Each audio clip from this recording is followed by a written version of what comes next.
Merong grave abuse of discretion si Presidente Marcos Jr. dyan. Bakit?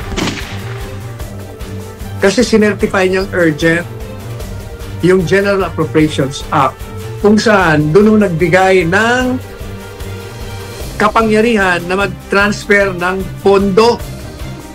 Alam niya naman na mali yun. At hindi niya maaaring sabihin na hindi naman ako abogado. Hindi ko alam. Ang dami mong abogado dyan eh. Sobrang dami ng abogado sa Malacanang. Siyempre, kukonsulta mo yan. Mali yan eh. Gumawa lang kayo ng paraan. Kaya, sabi ni Justice Marvic Leonet, may grave abuse of discretion. Kaya dapat managot ka dyan. Kung pwedeng hindi ka mananagot ngayon sa didimanda ka, pwede yan, it will fall under an impeachable ground. Kasi, papasok yan doon sa betrayal of the public trust. O hindi po ba? O yan ang ano niya, ang problema.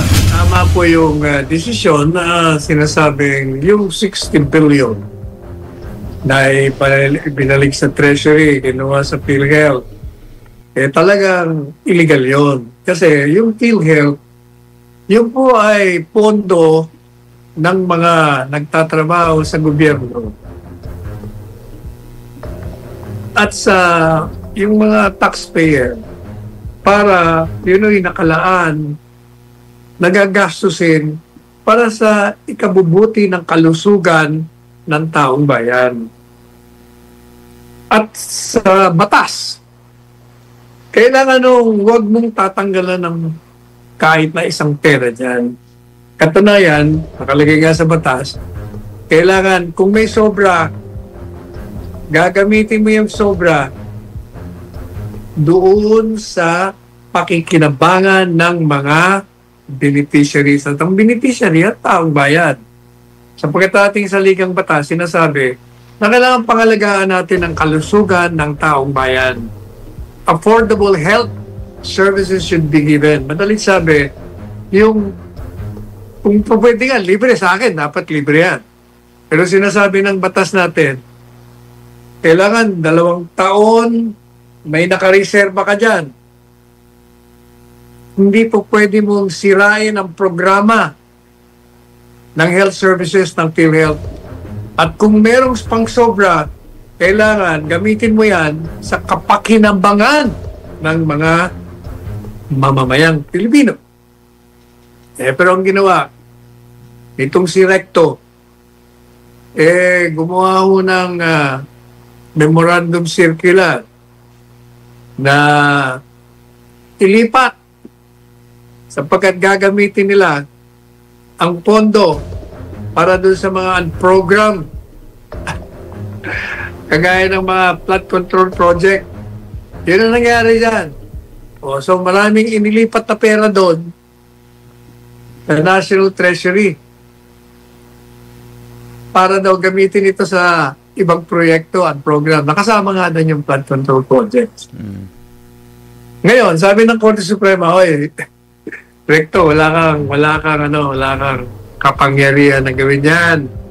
Ang pwede lang maglipat ng pondo sa allocation ay ang presidente.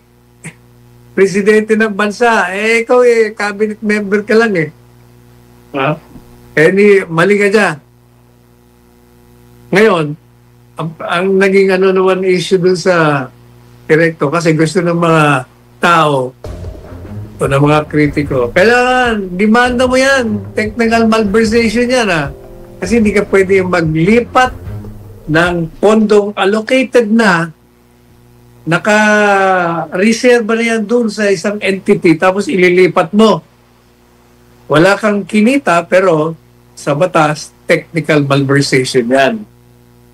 Ang problema lang mo doon, sabi ng Korte Suprema, sabi niya, hindi mo pwedeng demanda. Hindi naman nila sinabi kung bakit hindi pwedeng i-demanda. Wala daw. Meron lang grave abuse of discretion. Pero yung krimen, pwede, sabi ng kritiko, technical malversation, plunder pa nga yan. Kasi more than 50 million. Kaya ko naman, bilang abogado, tinitingnan ko naman ang ginawa ni Recto. Kasi pag dinimanda mo yan, meron siyang depensa. Sasabihin niya, teka muna, sinunod ko lang naman yung national budget, yung General Appropriations Act na isang batas. Nakalagay ko kasi doon sa General Appropriations Act, pwede kong gawin yon. Kaya sinunod ko lang. Kaya may depensa sa'yo. Kung madalit sabi, he was just following the law. A law which, according to the Supreme Court's decision now, yung particular na provision na yun, na rider, na sinama nila ron, unconstitutional. Labag sa ligang batas yun, sabi niya. Kasi yung provision sa pagbibigay ng affordable health services ay nilabag mo. Pangalawa, sabi niya hindi pa pwede yung rider mo. Kailangan, kung gusto mong baguhin yung Universal Health Law, gumawa ka ng hiwalay na batas. So, yun ang sinasabi ng Korte Suprema. Ang problema, ito, meron ng isang legal issue dyan. Sabi niya, ng Korte Suprema, wala raw pananagutan si Presidente Marcos Jr. Tayo, sumasalungat tayo. Pareho ng pagsalungat ni Justice Marvic Leonen. May dissenting siya may concurring separate opinion siya. Sabi niya, and I agree 100%.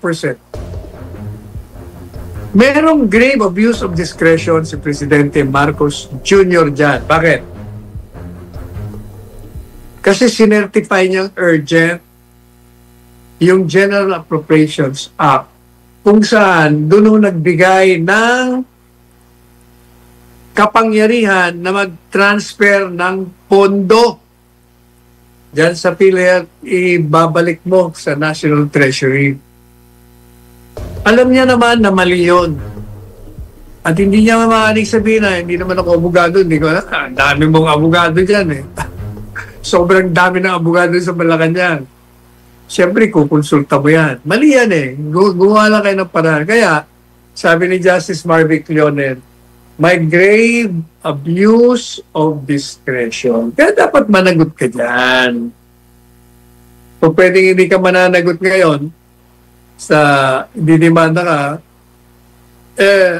pwede yan, it will fall under an impeachable ground. Kasi, papasok yan doon sa violation, isang pagtataksil doon sa sinumpa mong maglilingkod ka ng matapa. Betrayal of the public trust. O hindi po ba? O yan ang ano niya, ang problema. Merong pag isang portion ng desisyon, Franco, na medyo questionable. Ano po yun? Ano sabi niya? Kongreso, mali yung ginawa nyo na nag-rider kayo dyan. Illegal yung ginawa. Hindi pa pwede yung ginawa nyo. Kaya dapat, ibalik nyo yung pera na transfer nyo sa National Treasury. Billion-billion yun. Pili ko sabihin, yung gobyerno, sa pamamagitan ng Kongreso, ilalagay kayo sa General Appropriations Act, maglalagay sila ng pera sa PhilHealth, ibabalik nyo yung nawala. Teka muna, saan manggagaling yung ibabalik ng pera? Siguro nasa isip ng Korte Suprema. Di ba nilagay nila sa National Treasury? Hindi kailangan yung National Treasury ibalik sa kanila. Parang tama, pero mali eh. Bakit o kanya mali? Yung pera kinuha nila sa PhilHealth, inilagay nila sa National Treasury.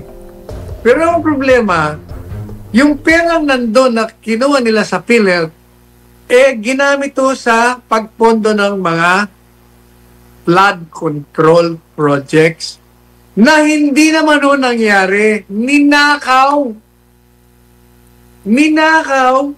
yung pera na galing sa PhilHealth ng mga walang iyang tiwaling miyembro ng Kongreso at Senado at mga private contractors at mga DPWH kung maniniwala kayo sa mga investigasyon na lumabas na itinuturo sila at may mga pag-amin na. O ang tanong ngayon, kung yung pondong kinuha mo sa PhilHealth, ibinalik mo nga totoo sa National Treasury.